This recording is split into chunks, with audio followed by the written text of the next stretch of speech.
Qui s'est déjà brûlé? Qui est déjà tombé des escaliers? Moi, 10 fois.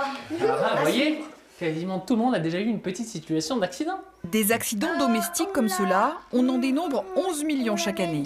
Souvent victimes, les enfants peuvent en être aussi les témoins, d'où l'idée de leur proposer les rudiments du secourisme. Après l'examen, il faudra alerter et ensuite secourir. Maëlys, Maëlys, oh, Maëlys. Pour cet apprentissage, rien de mieux que le jeu et la mise en situation. Ok. Qu'est-ce que j'ai fait? T'as enlevé le danger? J'ai enlevé le danger. Le danger, c'était quoi? La chaise. Cette école primaire a sollicité l'intervention de l'association pour dépasser l'enseignement théorique prévu dans le programme scolaire. En petits groupes, ces élèves de CE2 profiteront de 3 heures de pratique. Ils sont très réceptifs, hein. Ils apprécient beaucoup d'être responsabilisés par rapport à leur vie future de citoyens et puis même aujourd'hui, puisqu'en fait dès maintenant ils pourraient être amenés à intervenir en cas d'accident, ne serait-ce que sur la cour, voilà, pour alerter les adultes et savoir ce qu'ils ont à faire pour que tout se passe bien. Hichem Guindès, bonjour. Vous êtes président de l'association des petits héros. Pourquoi est-ce qu'il faut former les enfants aussitôt ?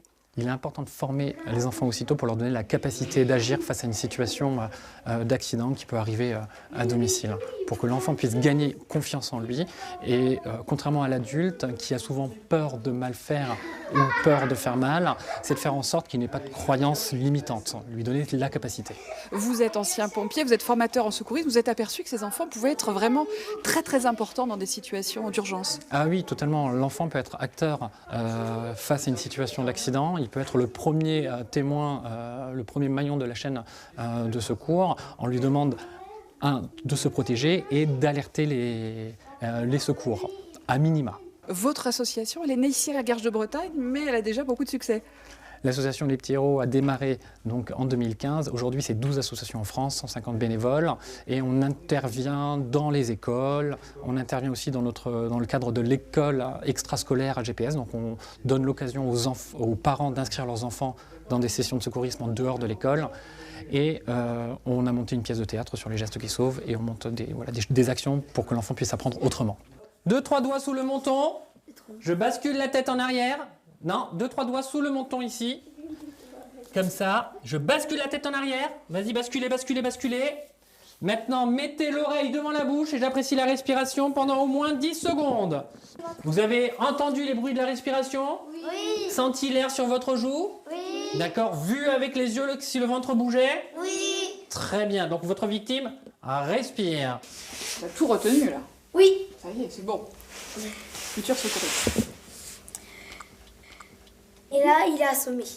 On va savoir parce que s'il est assommé, il répond pas. Pourquoi c'est important d'apprendre tous ces gestes d'après toi? Parce que si ça se passe dans la vraie vie et qu'on sait pas comment faire, et ben ça peut être grave pour la personne. Tu penses que tu pourras aider quelqu'un aujourd'hui? Oui, je pense. Lors de la prochaine séance, les enfants découvriront comment refroidir une brûlure, stopper un saignement ou agir sur une douleur intense. De quoi être suffisamment armé pour revêtir, en cas d'urgence, le costume de petit héros. Qu'est-ce qui se passe? Bah, allez, c'est bon. Très bien.